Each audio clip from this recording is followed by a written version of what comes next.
I need a new phone. I work in the store. You know the people, I'm sure. Yeah, I You have can no, make a call. I just don't want no new service. I just uh, want the phone. just the phone. I have no, yeah, I ain't got no connections on anything like that. Unfortunately. All right, All get right. started. All right, you ready? We're set, go. All right. Welcome to Running Plays with Coach P. Wade. I am Coach P. Wade. And today, y'all, I have someone who is very special. I'm here out in the Atlanta community. I would say the voice Oh, of Atlanta. oh. He's a foodie, he's a podcast host. He's more than that. And I'm going to let y'all find out about it. He's my friend who became my family, connected through social media. I love that. But today I have Q Jackson with me, so I'm so excited that you're here. I'm excited too. Allergies, rain, nothing was gonna stop this conversation today. So thank you for inviting me, and I'm ready for an amazing conversation. Yeah, man, let's do it. Yeah, allergies are crazy out here. Like the pollen in Atlanta right now, y'all, if you don't know, it's like the highest has been in 35 years, which is Wow. almost your whole life.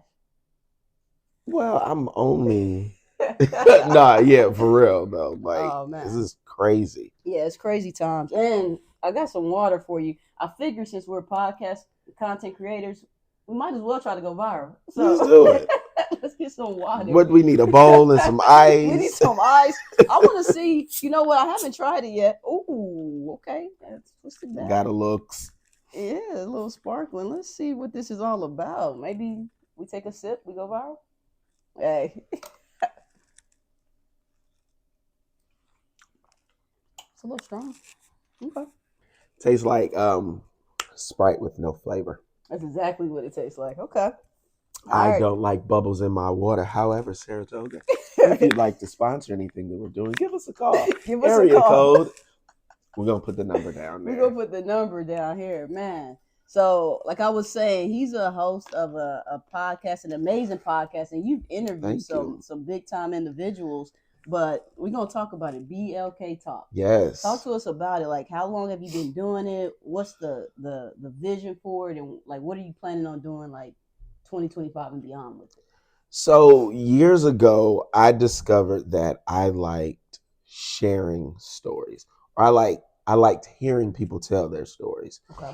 So probably around 2013, a former business associate came to me with an idea to do a panel, a networking panel. Mm-hmm. They were being done in Atlanta, but not like on a larger scale. So that was called ATL Lunch and Learn. So throughout the 6 years that we were doing it, I was like, a lot of these people that are on these panels are amazing. And it's a shame that we can't hear their full story because there are 4 or 5 other people on the panel that they have to share their time with. So during COVID, which was the time that birthed a million ideas around the world, I was like, I want to take ATL Lunch and Learn to different cities. Okay. So I had already started planning the different cities that it was going to, but I was like, you know what? I don't want to keep changing the name for every city that I go to. Oh yeah, because There was ATL Lunch and Learn. There was Right. Cleveland Lunch and Learn. NYC Lunch and Learn. Like these are the names that I was coming up with. So I needed a name that I could take everywhere. I can just change the city, you know. Right. So BLK, that popped up in my head because of course it was 3 letters. And during that time, with everything that was going on, Mm-hmm. I realized that the BLK people had a story to tell that the world was now finally ready to listen to. Right. So BLK Lunch and Learn came. I did about 5 panels throughout COVID. And I'm like, all right, now it's time to create this platform to have these one-on-one conversations. So BLK Talk was birthed. I love it. And thank you. And thank you for being a part of one of BLK Talk's conversations. Yeah. And to date, I think I've done 73 or 74 interviews. Wow. And that's since 2020? Yeah. Oh, wow. Yep, since 2020. And it was different for me because probably for the last 15 years, I've worked with other media platforms. Mm-hmm. I've been a part of a team. But this one, it was my vision. It was something that I wanted to do. And because of that, I went and did everything myself. I'm the cameraman, I'm the producer, I'm the writer. I Tyler Perry the hell out of BLK Talk. That's good. And the thing I wanted to say is like, because I know like everybody's trying to get to the money when you're doing this stuff, right? So eventually, I mean, I don't know where you are right now, like with the monetization, but you're in that 5 year period. And one thing I learned is they say the first 5 years aren't where you get rich, it's where you get good. So, Ooh, so, ooh, so you at mm. that, you're like at that point. I'm right there and I feel it. And the thing is, I'm doing it because I enjoy it. Mm-hmm. Out of the 70 something people that I've done, I think it may have been 3 or 4 people that have been brought to me by other people that I was unfamiliar with. Okay. Like I believe in allowing the people that I know and I love and I see out here doing something and trying to grow in their own right. I believe in creating a platform or allowing them a place on my platform to I tell love their that. stories. If I can't, bring the people that I believe in on, then, what am I doing this for? Right. So No, I like that. And you have a lot of connections from what I've seen. Like you go behind the scenes on movies. You've interviewed like big time people. Karen White. I don't know if that's the ooh, biggest. ooh, ooh. The guy I always I forget his love name her. from Everybody Hates Chris. Yes, Chris. Tyler James. Well, but he the one on Abbott Yeah, Elementary he's in now. Abbott Elementary now. That was one of my first interviews actually that went viral. Really? And it's very rare that he does interviews, and I was blessed because I was working with a publication, The Quintessential Gentleman at the time. Okay. And we had the opportunity to interview him. I think it was the first season of Abbott Elementary. Wow. And the things that we were talking about, people loved it, and it was about protecting Black women, and that went viral. It even went viral to the point where they cut my whole face, cropped my face out, and just put him up there. I was just like, well, damn, y'all couldn't leave me in there. And then every time they tagged me, they tagged us wrong. I'm like, y'all doing that on purpose. Y'all some haters, but y'all see that logo, so go ahead and follow. Wow. But So that's awesome. So what is it like interviewing people like on that like type of caliber? it's what did Trina Braxton say? It's nervousing me. Okay. So that's how I felt a lot of times, I feel the need to always do like a little extra research because you want people to be wild and feel like you've done your homework. But then I also want to have conversations that are relatable. I want to have conversations where the person, it doesn't necessarily feel like an interview. Right. It just feel like we're sitting here having a conversation. There just so happens to be a camera. Yeah. But I'm not gonna lie. There were a couple times where I was just like, oh my God, like I'm actually talking to Otis Williams from The Temptations. Like ain't nobody coming to see you, Otis. That's our favorite movie. Did you not see that? I have not We had a conversation, Pete, because you told me that The Temptations was one of your favorite movies. You didn't tell me you interviewed Otis. I interview Otis. Okay. And one of the good things about that, like I was able to relate because when I saw the movie, I dived deep in research. Right. And so, because of the interview, they felt it was great. It was their 60th album on their 60th anniversary. Wow. They also invited me to their concert, and I got to go backstage and meet Otis Williams. Wow. I said, oh my God, like I love, celebrities. I love, the new age celebrities. That's cool. But it's a lot of people that have meant a lot to me growing up. So you said the Karen Whites, Shirley Jones of the Jones Girls. These are people that made impacts in music, movies, whatever it was. Right. And to have the opportunity, like the Whispers. My parents used to, we used to go over my aunt's house every weekend, and these are the things that we would hear. So to have the opportunity to talk to people that I grew up with, Taj Mowry, for instance, smart guy, like that was like, wow, Sammy, it's quite a few people. You've done a lot of I've had, like, wow, Sammy, Taj Mowry. So you talking all these people. So Karen White, Otis Williams, who was the most, like the person that you interviewed, who you was maybe your favorite interview or your most inspiring interview?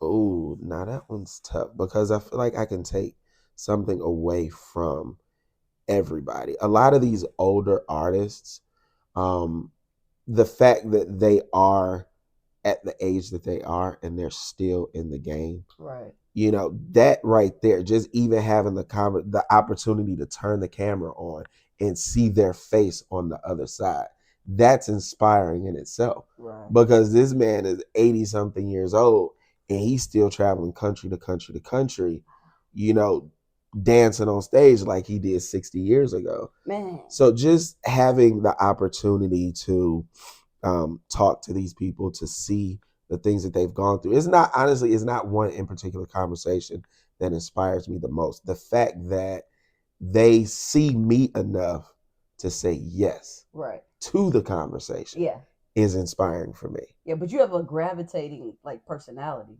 So you make people feel like. But they don't always know that through email. Oh yeah, through email. That's why you contact through email. A lot of times, like I have a template, and a lot of times I connect with these people through email. Okay. Sometimes, they may respond, they may not. But those who I've been fortunate enough to meet in person, I'm not gonna lie, they get the email after I've met them in person. Okay. I'm gonna have a conversation with you. I'm gonna say something where we can connect, and you'll remember me. And I'm gonna take a picture. Okay. And I'm gonna send it to you. So therefore, when you get it, you be like, oh yes, I remember him. Like the lady from the Jones Girl, Shirley Jones. I had been hitting her up on social media, didn't go anywhere. End up seeing her at ViStar Amphitheater, because they have like amazing concerts. I saw her, talked to her, she remembered me, took a picture, and then I emailed it a couple days later. And that's how I secured the interview. Y'all, hopefully we're going to take a pause real quick, because that is and sip on some of your let's get some Saratoga. No, that's really like a good way for people who don't know where to start. Like, how do I do it? And meeting them in person, taking a picture, so or saying something that's memorable. But the thing is, everybody's not going to necessarily get the opportunity to meet them in person to make that happen first. So, question is, how do you, get in that space to do that? Well, tell us, how do you get in that space to do that? You can contact Quintessential Branding. Our phone number is 216-496-4902. And we'll get you there, Because you're in some, like, okay, I'm gonna talk about two things I know. I know one time was just like a chance meeting Karen White. Y'all, like at Velvet Taco. Oh my God, that's how it started. That is how it started. I love Karen White. If you guys are not older than a certain age and you guys are not familiar with the song Superwoman and all other amazing songs that she's done, she's been out since the 80s. And she was one of the first female artists that Babyface and L.A. Reid worked with. Oh, okay. Before the Toni Braxtons and, the other female entertainers. But I was sitting at Velvet Taco, eating a good taco, and I said, hold on. That's Karen White. And so I'm not going to lie. I was bold. I waited until she, finished up what she was doing. And I caught her in the going out or whatever. And we had a conversation. And she appreciated the conversation, because I always try to say something, once again, that they're going to appreciate and remember. So, of course, we took our picture, end up seeing her at another event, the Black Music Honors. Okay. Where, was she performing or were they honoring her? They were honoring her at the Black Music Honors. Okay. So once they were done with the taping, I got the opportunity to go backstage, saw her, she remembered me, and I actually ended up seeing the Whispers too. Oh my goodness. Music group that's been out for, over the last 60 years as well. So I got the opportunity to kill two birds with one stone. That's nice. Taking pictures with the people. So fast forward, I was able to connect with Karen's management team. Shout out to Derek. Appreciate you. And, by that time, she had known who I was. Right. Was even following me on social media at this point. So by now, we built the rapport. Let's make it happen. I love that. You just gave me some game, because I recently ran into someone, didn't take a picture, didn't do any of those things. Leon. And I love Leon. Seen him at the airport. Ain't nobody coming to see you own it. Right. There you go. And I was just like, I didn't want to be all, starstruck. I didn't want to put on too much. But what you're saying is not putting on too much. It's just having a conversation. Yep. Getting that picture, talk a little bit. You know what I'm saying? Because at the end of the day, they appreciate it. Even though there are some celebrities out here, thank God I have not encountered them, but they are a little rough when it comes to communicating with people who they consider fans. Okay. I'm not a fan. I am somebody that appreciates and supports the work that you do. Gotcha. Okay? So you're going to appreciate and respect the fact that I appreciate and respect you. And we're going to have a conversation like people. Right. And we're going to go from there. I love that. And speaking of the music, we're talking about a lot of individuals that do music. You do cue the music. Yes. And this is a good segue into that because I love that. You show me all the time different songs or artists that I'm not familiar with. Like, where does your love for music like stem from? Where does that come from? Okay, so for all of us that are out there watching, it comes from a little thing I like to call Saturday mornings. Okay. You know about Saturday mornings, Yeah. I'm sure. Everybody who is familiar and has grown up in the 60s, 70s, 80s, 90s, even the 2000s, I would say. Yeah. Saturday mornings in most people's household was mama, daddy, whoever, grandma, they're turning on that old school music. Yeah. And it's time to knock out those chores. You're going to wash these dishes. You're going to clean the bathroom, refrigerator, wash clothes, whatever. And I've always found myself gravitating toward that type of music as I grew up. Okay. Because that's what I heard. That's what I appreciated. And as I got older, I started to notice like, okay, I'm listening to this Usher song, Throwback, on Confessions album. And I'm like, that voice in the back sounds familiar. And I'm like, I know these people, some of them are, but aren't creative enough to have that particular sound in their song. In 2000, and it sounds like the 60s. Right. Where's this coming from? Right. So I do my research and I find out it's Dionne Warwick. I am listening to the song Miss Fat Booty by Mos Def. It came out in the early 2000s. And I'm like, hold on.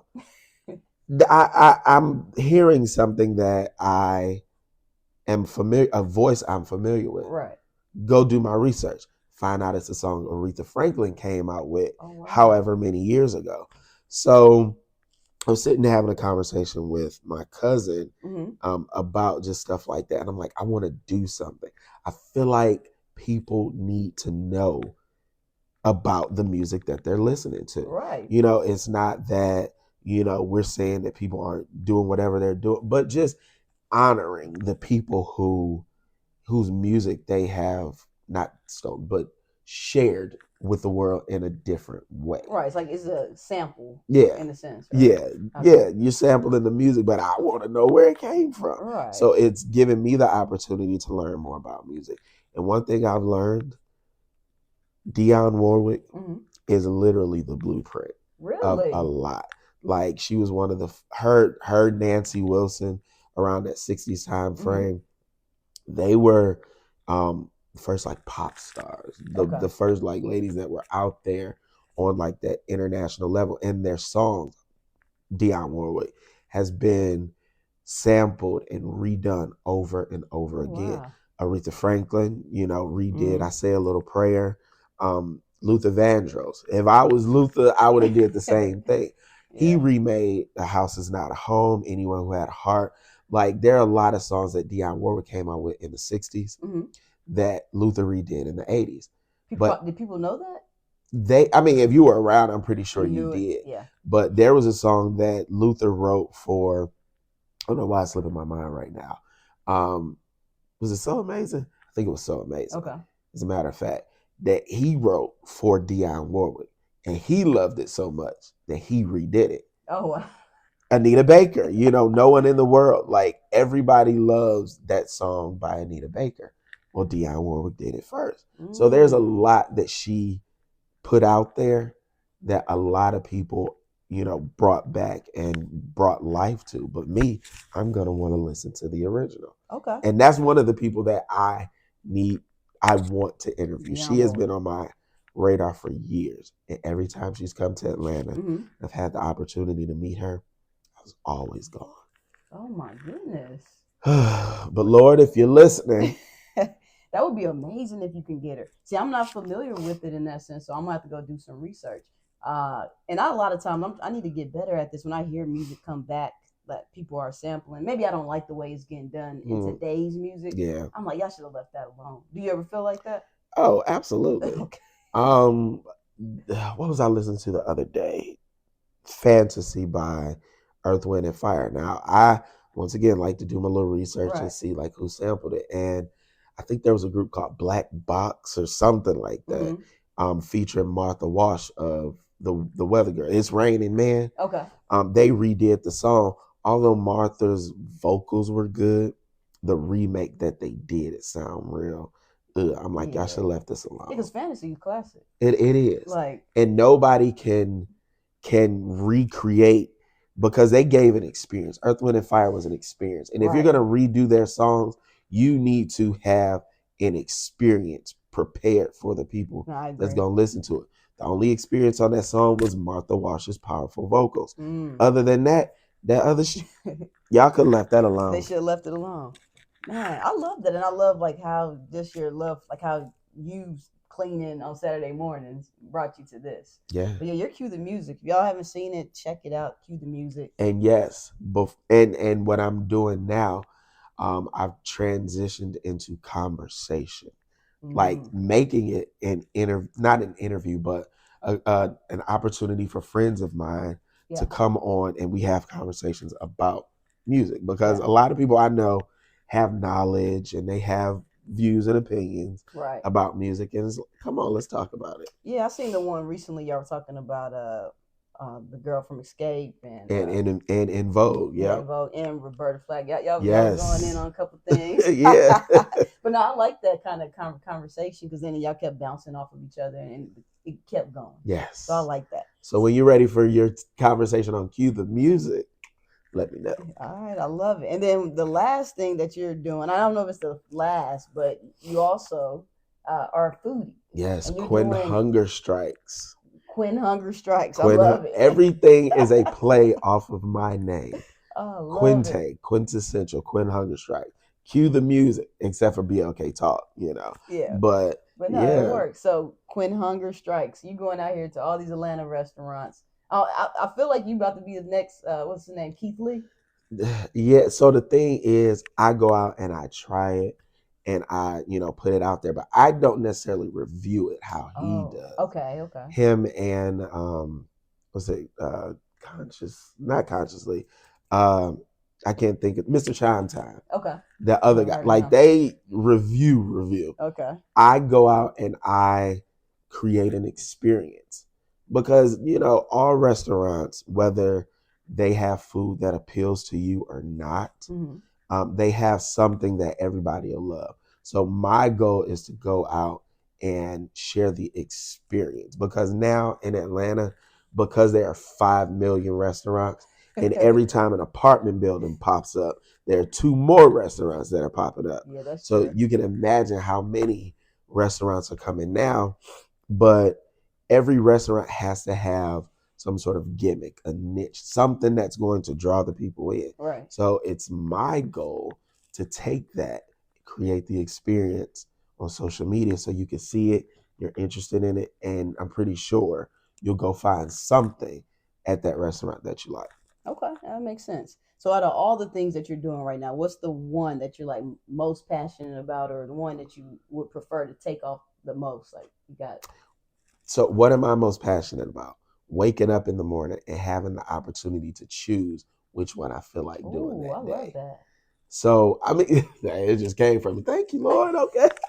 But no, real talk. Like, I enjoy having conversations. So BLK Talk. Right. As long as my friends or people that I know have something going on, I'm always going to want to have a conversation. Okay.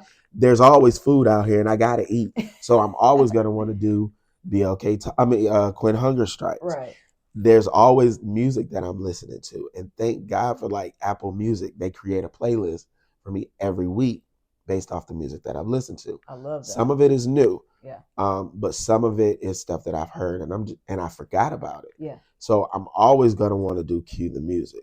So honestly, I love it all. It's not one thing that I love more than the other, because I feel like food, that's life. You need it to survive. Right. Music, when you're going through different things, music speaks to those different moods in situations. So technically, like, you need that to survive as well.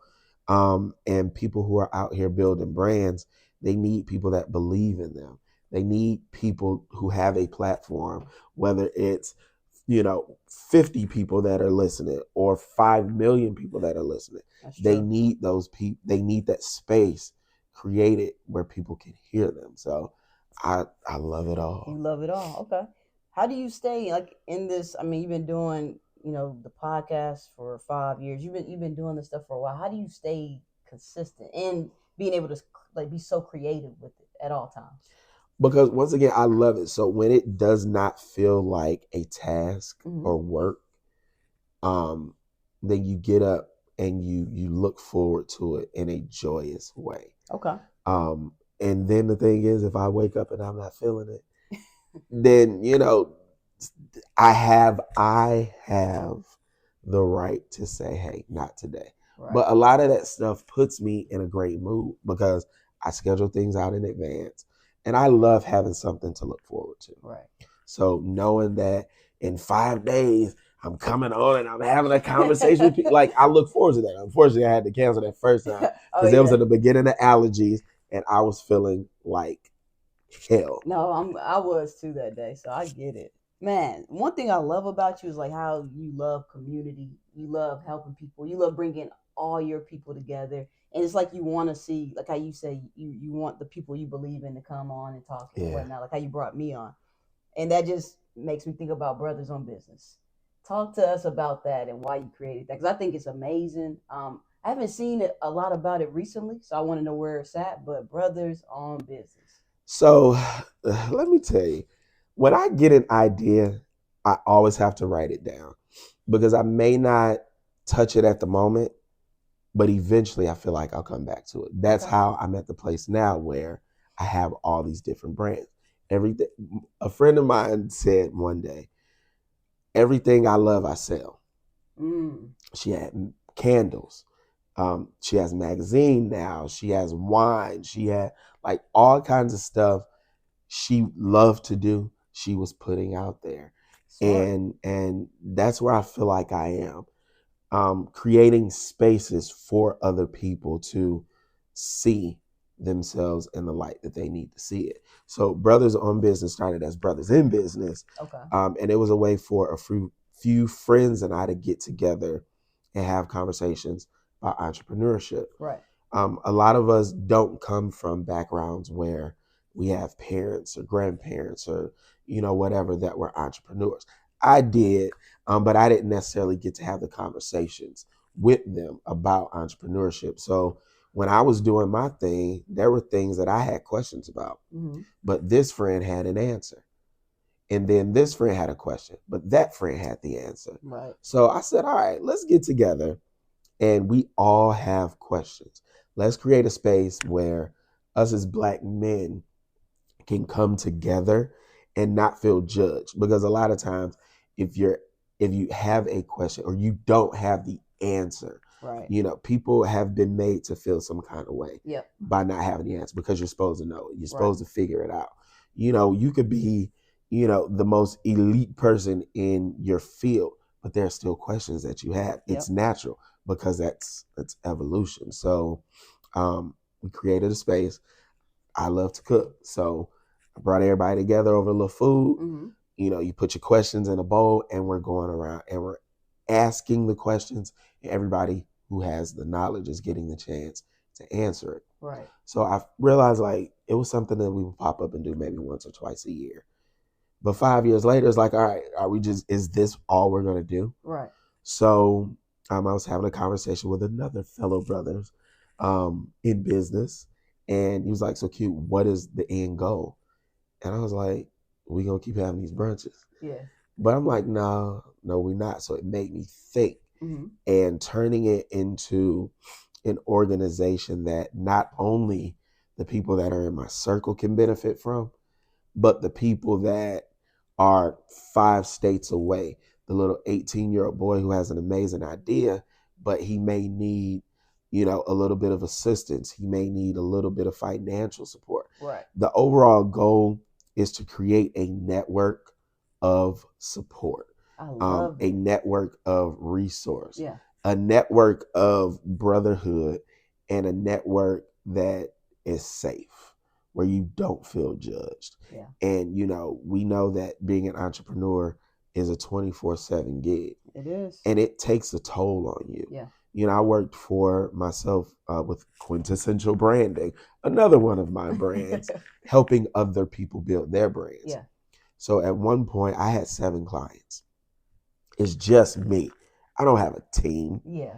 I'm sending pitches and I'm getting everybody into these events all by myself at the same time, and it took a mental toll on me. I'm sure. So having resources for people to have the opportunity to talk to a therapist or just release if you need to, coming up with different exercises and things like that.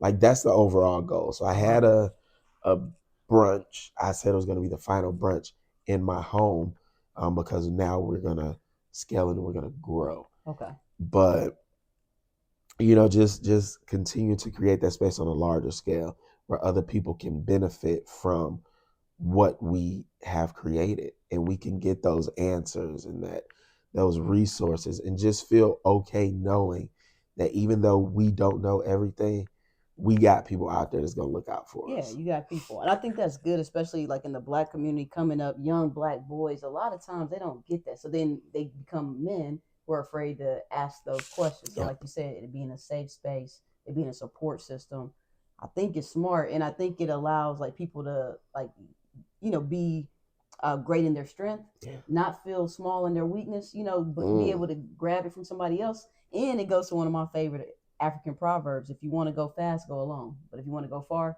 go together. Come on, and now. I think what you're doing with Brothers on Business, it literally is that. I love it. Thank you. I really do. And another thing I want to talk about with Brothers on Business, because we're talking about the entrepreneur space, and I know in today's climate, it's a lot going on. And being an entrepreneur, for some people, it may be the best space to be. We see what the federal government's doing. Yes. Even in corporations, where they're cutting jobs, they're trimming the fat, all these different things. Being an entrepreneur, having your own business, or having multiple streams is the smart thing to do. But what's your thoughts on just everything that's going on today's climate? Like, how important do you think having a community like Brothers on Business is today?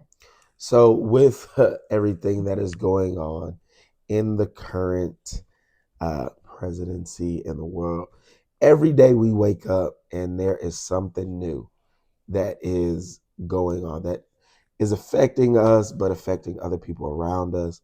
I think because of the uncertainty, you kind of we're latching on to what's familiar, what's comfortable, and what's certain. Yep. And the only thing that's certain is what we bring to the table. Like they said, when it comes to hunting, you only eat what you kill. So if we get out here and we do what we need to do, then most of the time the reward that we are seeking can come, but we got to put in the work to do it. And having people around you, a community of people around you to motivate you, to support you, to encourage you. I think that's very important because, we need that to keep ourselves going, whether it's conversation, whether I'm encouraging you with a word, whether I may not like, skimpy underwear, but if you selling drawers, right. Okay, let me go ahead and buy a pair. I may not be a person that that reads, or a person that whatever, or listens to the particular type of music that you put out there, but as a friend, as somebody that believes in you and supports you, let me share, let me post, let me put a couple dollars up to support what it is you're doing, because it may get to a point where the government's not gonna be able to provide those resources that we need to that's true. Get to that point. And it's free to support your friends and just people out here trying to do something. And one thing, like what you said about hunting, if we allow them to feed us, we give them permission to starve us. Oh, come on now. But that's what it is right now. And I think that's the mindset we have to have. It's being, if you're working in corporate America, if you're an entrepreneur, whatever. So that's why I believe entrepreneurship is so important right now. That quote, you heard it here first. And I feel like that needs to go in your next book Okay. because that is deep. Create something off of that. That is amazing. Well, Ooh, I heard that quote somewhere. damn, But it ain't yours. nah, it's not mine. I can't take credit for it. Well, you still can use it. Yeah, I mean, I may have put a little different spin on it. I like your spin. How about that?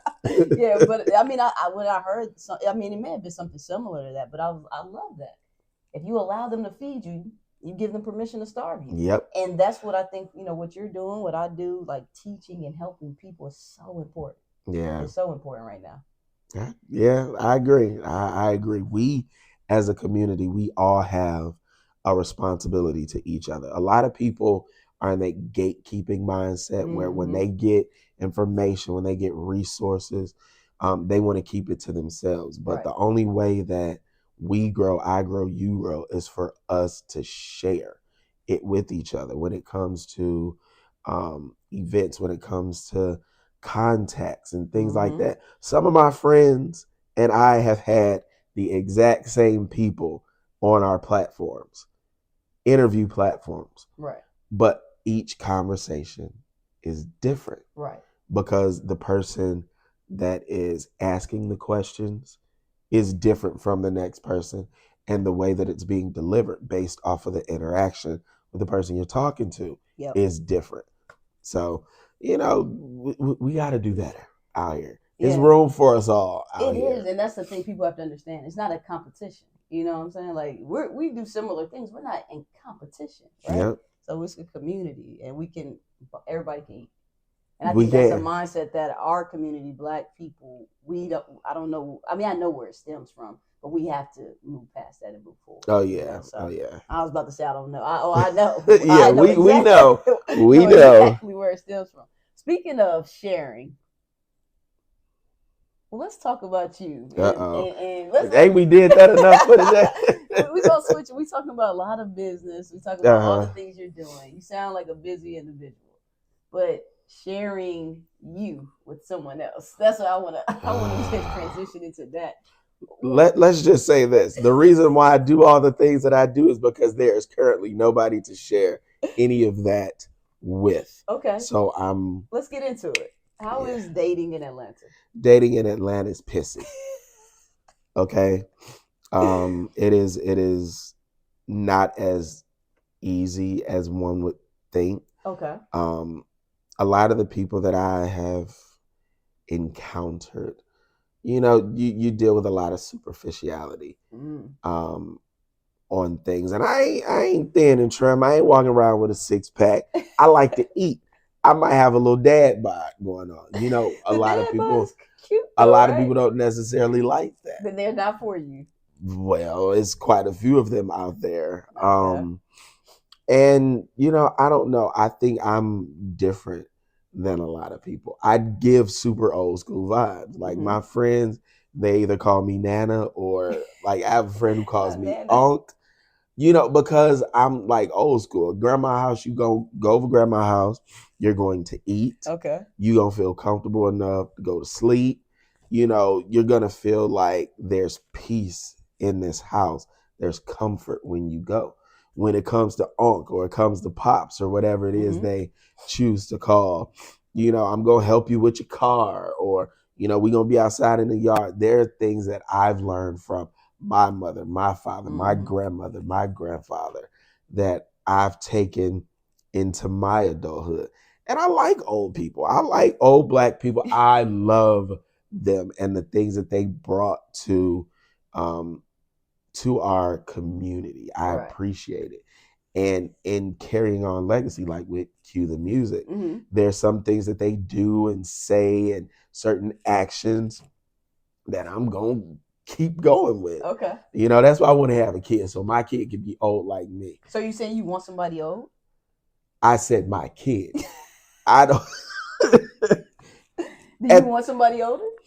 Do you think because of how you are, do you think the person that can handle who you are needs to be older? They don't need to be older because what I've learned, when you're out here in the world and you're doing things, the universe, God, whoever it is you believe in, is going to put you in spaces where you meet people that'll be a part of your tribe. Mm. Now, the people that I had the conversation with on Cue the Music, Uh-huh.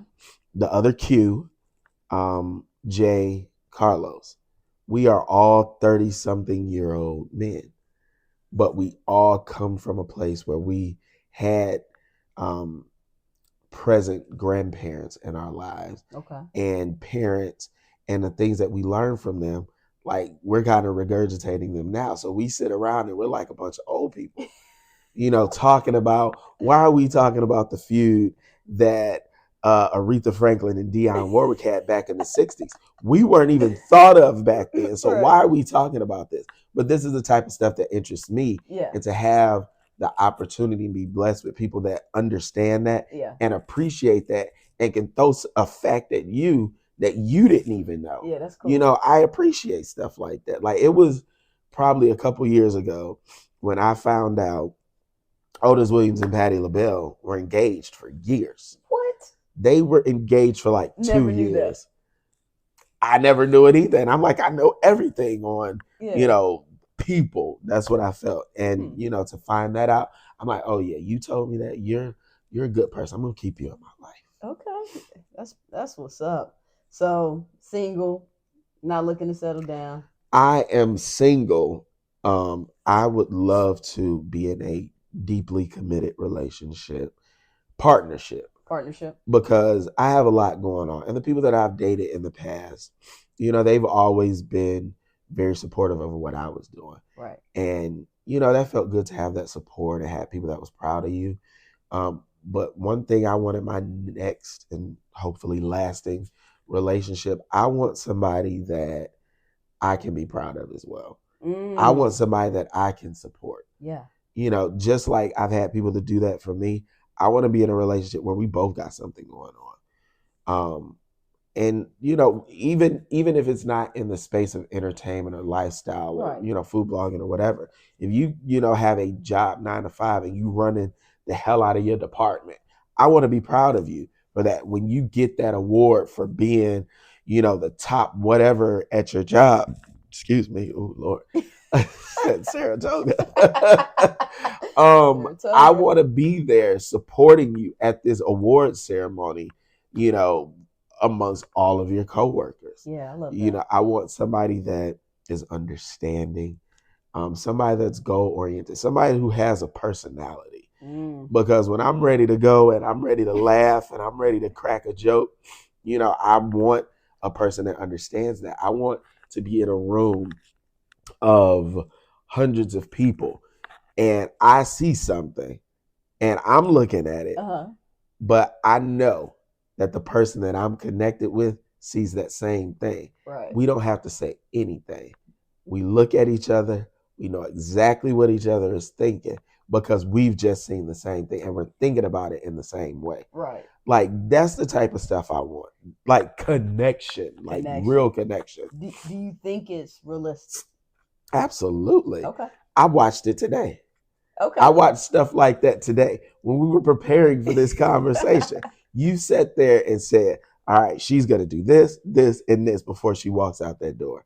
And I'll be damned if we didn't sit here and this, and this happened right before. Like, you knowing your partner and your partner knowing you paying attention and y'all being connected in that way. I know it's possible. I've had it before. All right. Even my friendships are like that as well. So to be in a partnership, in a relationship, absolutely. It's possible. I want to touch on friendships, but yeah, I love the what you're saying about what you're looking for. And I say stay single until you're appreciated. Come on now. You and your friends, there's a new show and it kind of reminds me of, because I mean, they're all single, right? Some. Y'all are like, have you seen that new Mid-Century Modern? It's like the Golden I've Girls. seen it. It keeps popping up on my on my thing. I haven't watched it yet. The title throws you off because like Mid-Century Modern. What is this? But if y'all don't know, and I'm gonna tell you, it's like Golden Girls, but with gay men. You know what? And I've wanted to watch it because who's Nathan Lane? Yeah. Who was in The Birdcage and he was in some other things.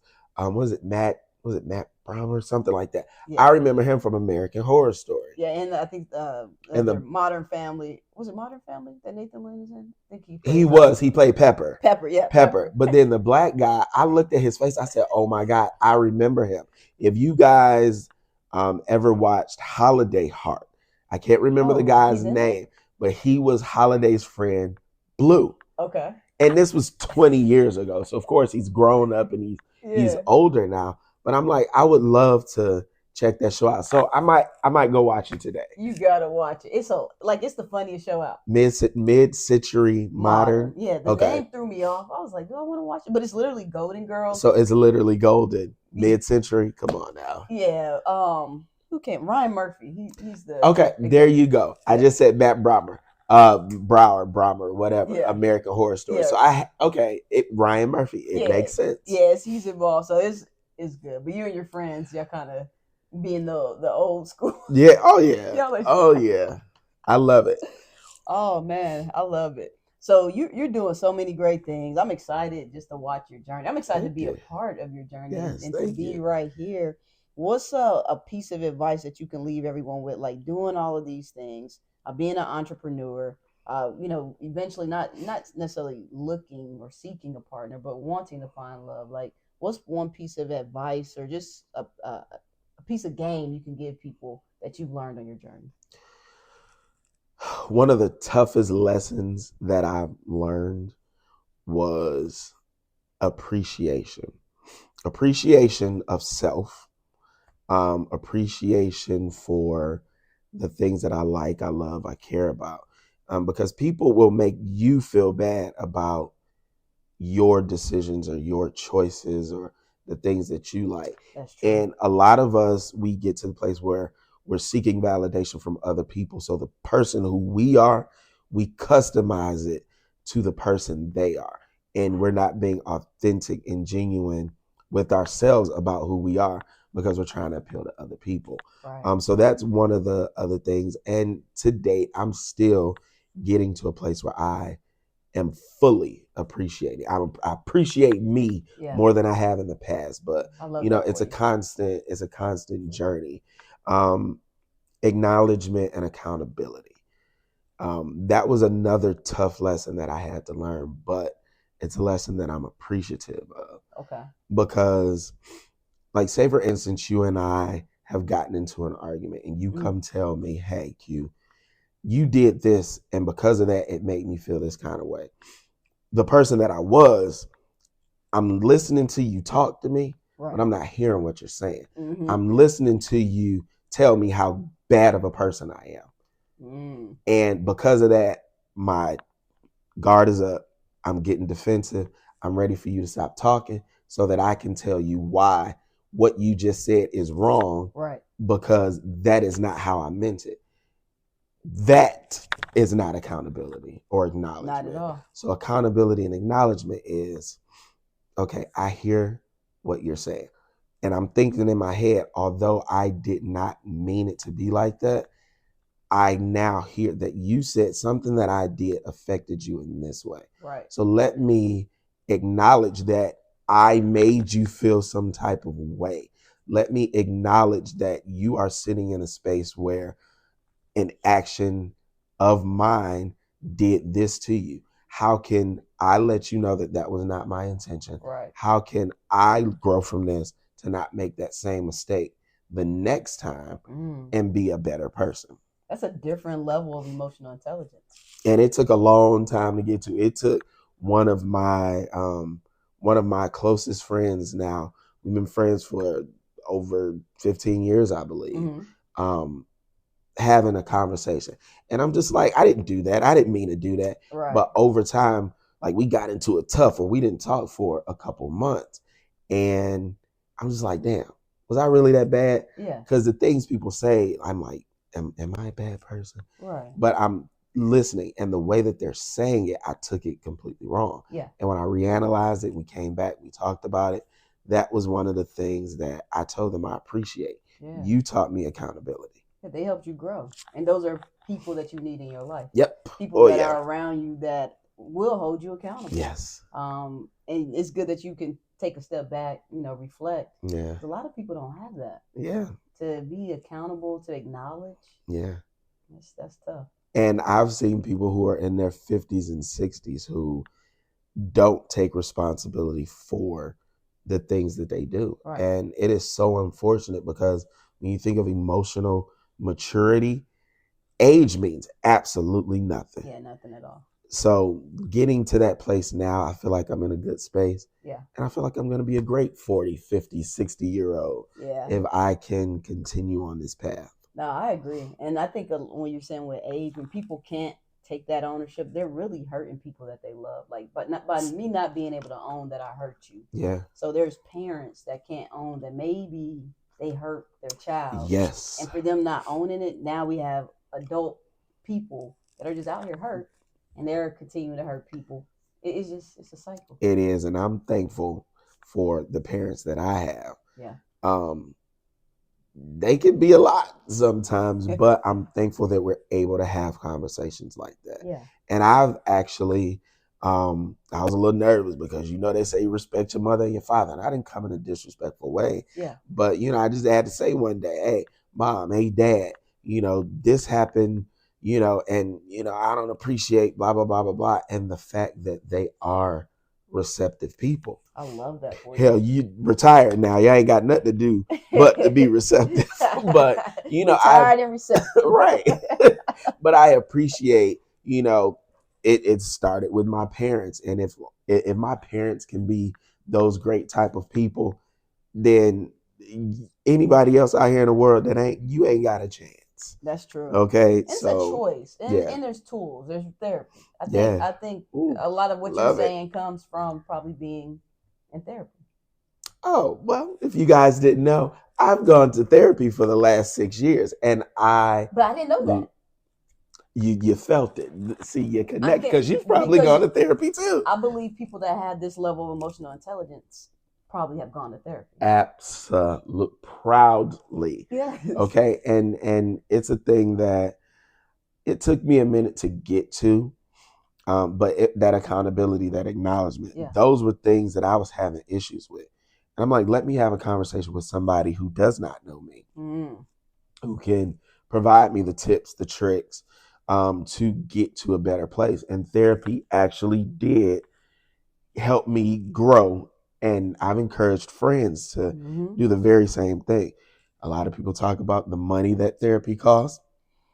There are resources out here. Yeah, if y'all go to work every day, contact your HR department, because a lot of times what you'll learn is there are things called employee assistance programs.